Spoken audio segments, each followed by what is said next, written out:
Bonjour à tous et bienvenue dans ce nouveau podcast, Chambre d'appel.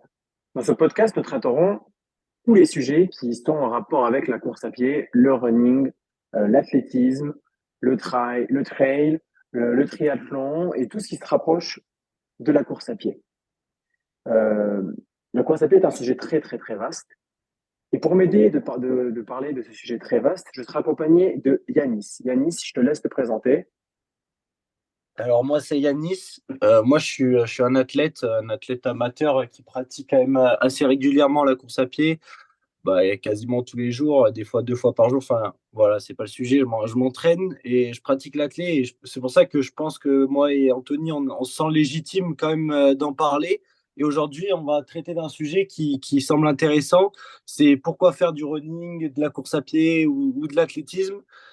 Et pour ça, on va traiter plusieurs sujets qui l'expliquent. Alors, dans un premier temps, on va parler de la santé physique. Alors, moi, je trouve que c'est intéressant de parler de la santé physique parce que l'athlétisme ou la course à pied, ça permet d'améliorer son système nerveux, son corps. Et c'est prouvé scientifiquement. Et c'est quand même quelque chose qui est assez facile à faire.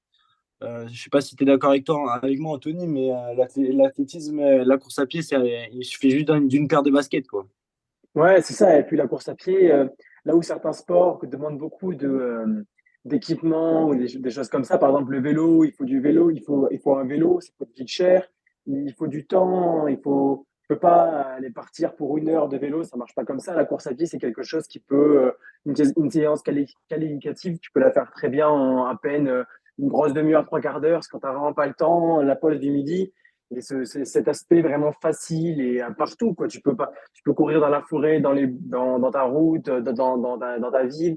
Et c'est vrai, cet aspect tu peux le faire partout, n'importe quand, ça apporte une certaine liberté que d'autres sports n'ont pas. Et comme tu dis, cette simplicité, il suffit juste d'une paire de baskets, même si quand tu cherches après à perfectionner, te professionnaliser, il faut évidemment plusieurs paires, etc. Tu rentres dans un autre système de course à pied, mais c'est plus, on n'est plus dans le même univers de la course à pied et c'est en ça que ce sport est beau, c'est qu'il permet de toucher tout le monde, les bons et ceux qui sont juste là pour s'amuser. Ouais, voilà. C'est vrai ce que tu dis. Et bon, du coup, pour parler de santé physique, pour revenir sur ce sujet-là, moi, j'aimerais casser un petit mythe qui est que, en gros, si on écoute beaucoup les gens qui font pas du running, ils disent que ça casse les articulations, c'est pas bon. Ce qui est réellement pas bon, c'est le surentraînement. Et il faut le faire de façon intelligente, s'entraîner. Et c'est pour ça que si moi, je vous donne un conseil, si vous essayez de vous lancer dans le running ou si vous commencez, n'essayez pas de trop en faire parce que c'est ce qui va faire que vous allez vous blesser en fait. Parce que quand j'ai vu un article qui expliquait que en gros, c'est des études qui montrent que en fait, la course à pied, c'est bon pour les articulations à petite dose et de façon intelligente quoi. Si vous vous entraînez du jour au lendemain sans sans aucun sport et du jour au lendemain vous faites 7 entraînements par semaine, là c'est sûr que vous allez vous blesser quoi. C'est une question Ouais, de. et je dirais même que c'est au-delà de sans aucun sport, je pense que même des sportifs aguerris, par exemple, je pense à des cyclistes qui ont des capacités physiques hors normes, même pour eux, c'est dangereux de venir faire de la course à pied, qui est un sport totalement différent avec des traumatismes qu'on connaît. La course à pied, c'est un des sports les plus traumatisants. Donc, il faut vraiment être prudent et il faut être bien accompagné. Il ne faut pas hésiter à aller voir un kiné, un podologue. Faut vraiment pas hésiter à se faire accompagner. Aujourd'hui, on a la chance d'avoir plein de métiers qui gravitent autour de notre sport, des métiers autour de la santé, qui peuvent nous aider à bien performer. On parlera peut-être plus tard des chaussures. Les chaussures, c'est quand même quelque chose de très important. Euh, Même si on est conscient que ça peut être un budget d'acheter des chaussures d'un certain niveau, mais c'est quelque chose qui peut être important parce que à partir du moment où tu veux faire quelque chose, je pense qu'il faut bien le faire et à vouloir courir avec des chaussures qui sont pas forcément bonnes pour toi ou bonnes pour la pratique que tu fais, ça peut vite entraîner des problèmes et te dégoûter du sport, alors que la course à pied et le sport en général, tu fais ça pour prendre du plaisir. Ouais. Ben, tu vois, j'aimerais revenir sur un truc que tu as dit, tu vois, c'est sur de s'accompagner assez rapidement quand on fait de la course à pied avec des kinés et tout, ça, c'est vraiment un avantage et qu'il faut saisir parce qu'en France, on a quand même la chance d'avoir des kinés gratuits, de, d'avoir beaucoup de choses qui sont à notre disposition sans avoir de moyens. En France, on peut faire ça et ça, c'est cool. Et ça, je le vois de plus en plus. J'ai l'impression que même en amateur, maintenant, on a accès à des soins qu'avant, on n'avait pas. Et c'est pour ça que maintenant, la course à pied, ça reste quand même quelque chose où ça reste facile d'accès pour tout le monde sans trop avoir de risque de blessure, quoi. Ouais, puis on a aussi un recul maintenant que certains n'avaient pas à l'époque. On a, avec tous les nouveaux appareils, que ce soit les montres connectées, les capteurs de fréquence cardiaque, les analyses sanguines, ça te permet vraiment de pouvoir voir quasiment à l'instantané où est-ce que tu en es, où est-ce que physiquement tu en es. Et c'est vrai que c'est des atouts. Après, évidemment, j'aurais même tendance à dire que même si des personnes ne sont pas faites à la base pour faire de la course à pied, je pense que faire 5, 10 minutes de course à pied, ce sera peut-être pas forcément bénéfique sur un plan physique et de performance, mais ça peut être bénéfique sur un autre plan. Donc, nous verrons plus tard, on parlera du plan mental. C'est clair que ça peut servir, mais ça peut être aussi bénéfique tout simplement parce que pour l'estime de soi et des fois, juste d'aller courir, de se rendre compte qu'on peut faire ça, qu'on peut faire ci, et c'est quelque chose d'important, je pense. Et c'est vrai que, comme dit précédemment, la course à pied propose et garantit cette Ouais. certaine facilité de pratique, en fait. Et c'est vrai que si on écoute certaines études, certaines personnes, c'est forcément, on va se tuer à 50 ans, on n'aura plus d'articulation. Moi, je pense que c'est juste de la progressivité et des exemples de mecs qui, à 50 ans, 60 ans, courent toujours, il y en a encore beaucoup et ils sont très, très bien. C'est juste qu'ils ont fait attention toute leur vie, quoi. Ouais. Après, quand tu dis, là, on parle vraiment de course à pied, mais c'est le sport en général, hein. Nous, on incite la course à pied parce que c'est notre domaine, mais vraiment, c'est de faire du sport en Oui. général. Parce que c'est faire une activité physique, ça diminue les risques de beaucoup de choses. Ben, moi, c'est pour ça que là, j'aimerais parler d'un aspect, l'aspect mental, c'est passer sur ça, parce que quand tu me dis faire un peu de sport, c'est super intéressant parce que j'ai lu une étude, euh, c'est une thèse qui expliquait que l'athlétisme, le sport en général, diminuer les risques de dépression. Euh, et ça, c'était super intéressant parce qu'en gros, ça expliquait que les risques de dépression, elles pouvaient diminuer, je crois, si je me souviens bien, de 10% chez les enfants, 12 chez les adultes et 21 chez les personnes âgées. Et ça, on ne parle pas de sport tous les jours, on parle juste de. C'était 150 minutes par semaine, ce qui est pas beaucoup. C'est 1 heure, 2 heures, quasiment un peu plus de Deux deux heures et heures demie, dans ouais, ouais. ouais, 2 heures et demie. Ouais, Voilà. mais c'est évident parce que l'aspect mental qu'apporte la course à pied, et là, par contre, c'est le seul sport au monde capable de faire ça. Tu peux être un coureur tout à fait lambda et te retrouver sur le marathon de Paris avec les sportifs professionnels qui font les JO. Et Ça, ça, c'est. et ça, en termes de gratification personnelle, de satisfaction personnelle, peu importe le temps que tu fais, le niveau que tu as, c'est quelque chose de très important, je pense, parce que tu peux te dire, ah ouais, bah, j'ai fait exactement le même parcours que tel mec, qu'un Morad Abdouni, qu'un Mehdi Frère, qui vont potentiellement aller au JO de Paris, qui sont des gars qui courent en moins de 2h10. Et c'est hyper Ouais. gratifiant, je pense. Et je trouve Bah, que l'athlé, c'est un sport très beau dans ce sens-là, très ingrat aussi dans l'autre sens, mais il peut permettre de, de, de, de se raccrocher à des petites choses et d'être hyper gratifiant par moment. Parce que peu importe son niveau, là où dans d'autres disciplines, notamment collectives, même si tu as un très bon niveau, si tu joues dans une équipe très basse, tu pourras jamais côtoyer les hauts niveaux. En athlète, même si tu es dans un club relativement moyen, c'est vraiment les performances individuelles qui vont compter. Et mentalement, ça fait du bien de se dire qu'on n'est pas cantonné à une sphère, à un univers et qu'on peut vraiment progresser dans ce sport. Puis, je pense qu'il y a quelque chose que j'aime beaucoup dire, c'est quand on fait un footing, on l'a tous ressenti, je pense. Dans un footing, on voit toutes nos étapes de notre vie. Peu importe le temps de footing qu'on fait, on part sur un footing. Des fois, on n'a pas envie. Des fois, on est hyper motivé sur le début. Puis, on a des hauts, on a des bas. Et c'est l'école de la vie et c'est quelque chose d'assez bluffant, en fait, sur un footing. Tu peux partir en te disant, oh, je suis trop bien, j'ai hyper envie. Et au bout de 20 minutes, tu n'as plus du tout envie. Et quand il te reste 5 minutes, tu arrives à retrouver cette motivation. Et mentalement, dans la vie de tous les jours, c'est quelque chose qui peut t'apporter de réussir à te remotiver, à te remobiliser, parce que c'est quelque chose de primordial. Ouais, c'est clair. Moi, je suis totalement d'accord avec ce que tu dis sur le footing. C'est assez drôle. C'est une petite métaphore de la vie et elle est super sympa à entendre. Et moi, je voulais dire aussi que l'athlé, bah, ou de la course à pied, il y a quand même ce truc de dépassement de soi que qu'on soit sportif de haut niveau, champion du monde ou quelqu'un qui fait 45 minutes au 10 km, quand il va battre son record, il va être content. Il va le soir, il va être relâché, il va être heureux et c'est ça qui fait que la course à pied, on a quand même toujours certes, il y a des bas dans la course à pied, on passe tous par là, mais il y a quand même le, la récompense des entraînements est tellement importante que elle, elle- elle surpasse toutes les difficultés de ce sport, hein. Ouais, et puis même mentalement, quand tu fais une préparation dure, peu importe la distance, parce que toutes les préparations sont dures. J'aime pas dire qu'il y a une préparation qui sont plus dures que les autres. Je pense qu'il y a vraiment des préparations différentes. Une préparation 15 n'est pas plus facile qu'une préparation marathon. Mais peu importe la discipline que tu fais, je pense que mentalement, ce que tu peux tellement devenir fort avec l'athlète et avec la course à pied et le sport en général, ça t'inculque une discipline, ça t'inculque des valeurs. Et c'est des choses qu'après, tu peux retranscrire dans ta vie de tous les jours, tu vois.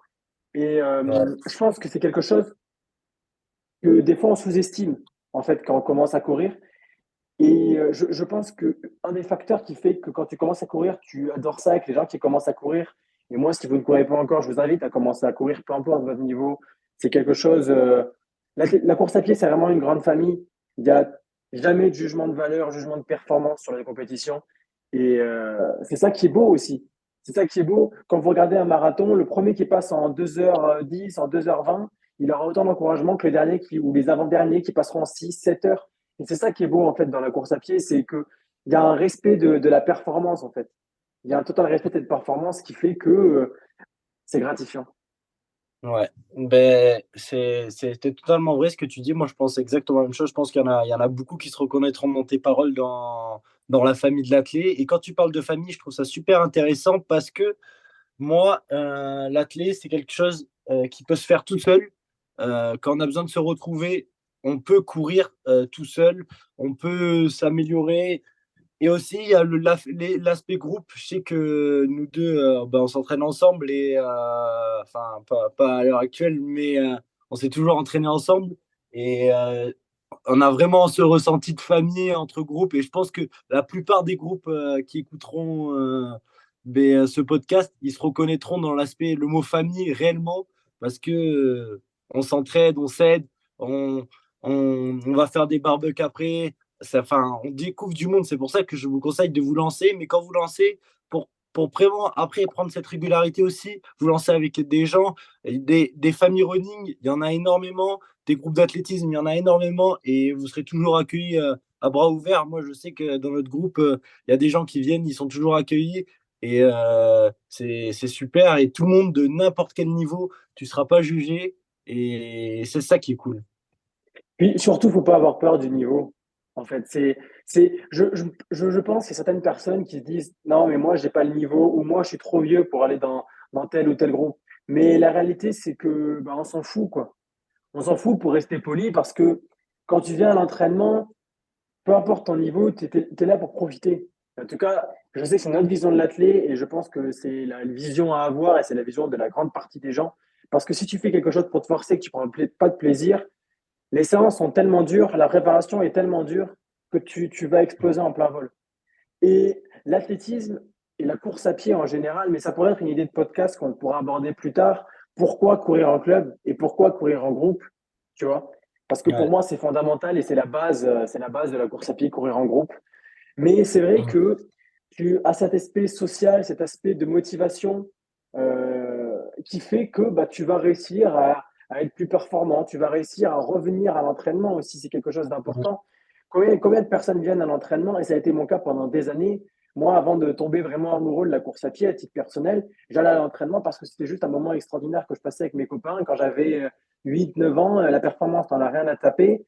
Les crosses, tu t'en fous. Les poussinades, tu t'en fous. Mais juste ce que t'aimes, c'est passer tes mercredis et tes vendredis soirs à t'amuser avec tes potes, à courir partout, quoi. Tu vois. Et après, ton amour, il grandit, mais c'est un aspect social. Puis on a fait des rencontres folles grâce à la course à pied. On a pu vivre des expériences folles également, qui font que nous, on est particulièrement marqués. Mais je pense que notre expérience personnelle, c'est aussi la même pour beaucoup d'athlètes passionnés qui se reconnaîtront en nous. Et en fait, c'est ça, l'athlète. Il ne faut pas voir l'athlétisme comme juste du sport, mais il faut aussi voir tous les à côté. Et moi, je vous invite vraiment tous à courir, à commencer à courir. Et parce que ça vous fera Ouais. découvrir des choses, découvrir des gens et vous connaître vous aussi.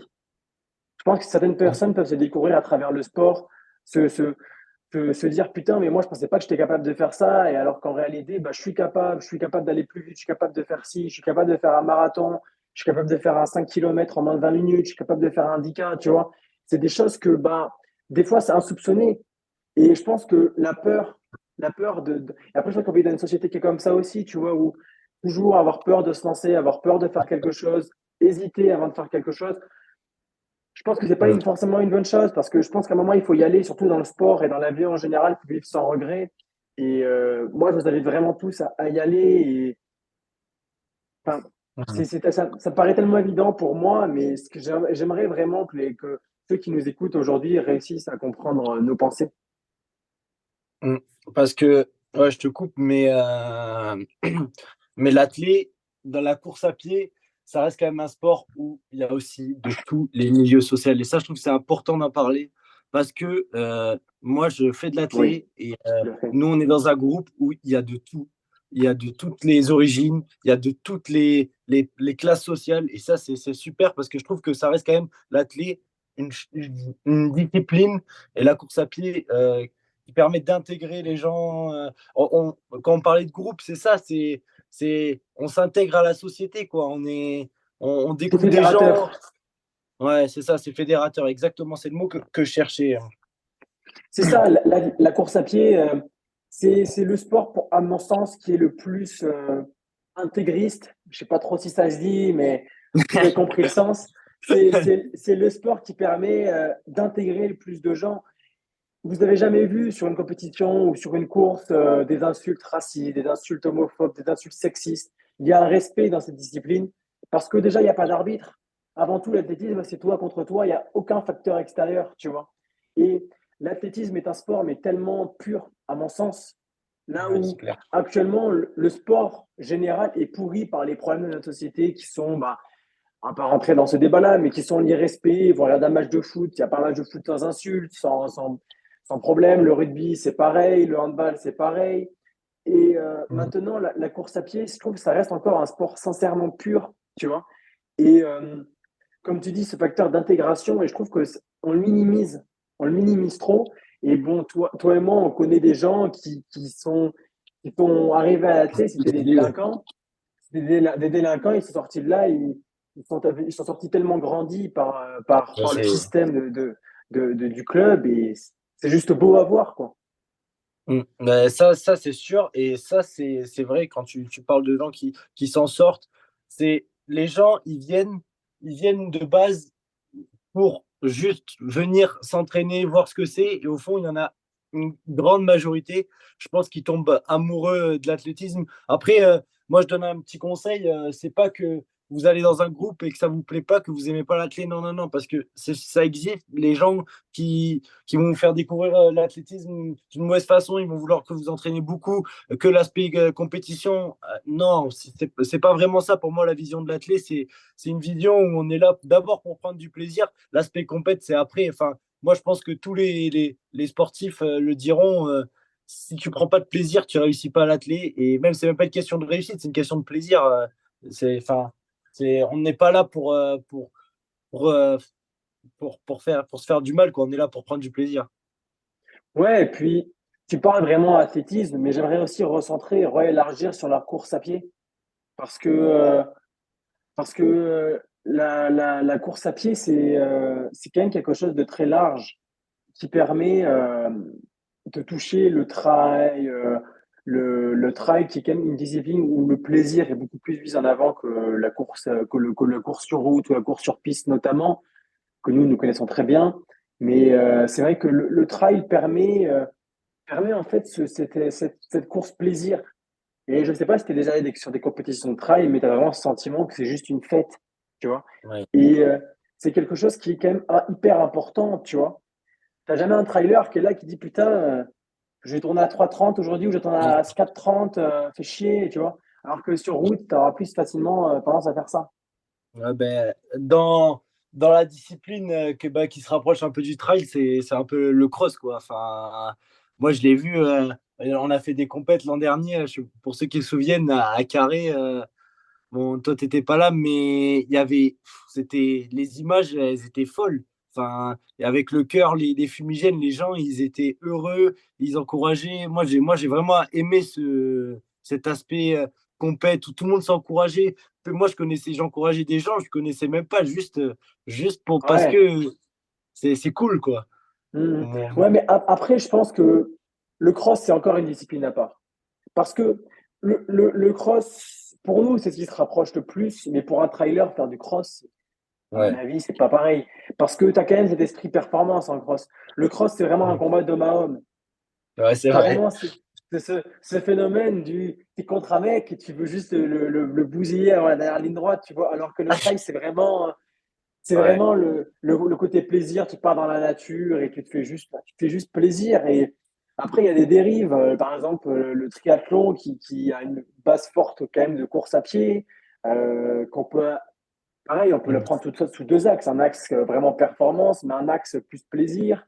Il y a des courses sur route de 50, 100 km qui peuvent aussi s'axer sur le plaisir. Et donc, la course à pied propose en fait une panoplie de sports. Et c'est ça qui est Ouais, qui est folle. extraordinaire. Là, les courses à pied, c'est fou. C'est Parce que déjà, extraordinaire. l'athlétisme, c'est hyper large. Et en plus, la Et course à pied. exactement, on parlait tout à l'heure de sport intégrateur, mais quel sport intègre plus que l'athlétisme? Dans quel sport tu verras déjà des hommes et des femmes qui font les mêmes distances? Ouais, Dans quel sport, dans quel sport tu verras des hommes de 120 kilos courir sur des mêmes compétitions que des mecs de 50 ouais, et c'est être sûr. autant reconnus? Je Mm. pense que l'athlétisme est vraiment en avance sur beaucoup, beaucoup de sports. Après, évidemment, le sport qui est l'athlétisme aide, mais en termes d'intégration, il n'y a pas mieux, sincèrement. Et juste, lancez-vous, n'ayez pas peur du regard des gens, n'ayez pas peur de vous-même, parce que je pense que le plus grand ennemi des gens, c'est soi-même, c'est ce que nous, on pense de nous. On se dit trop qu'on est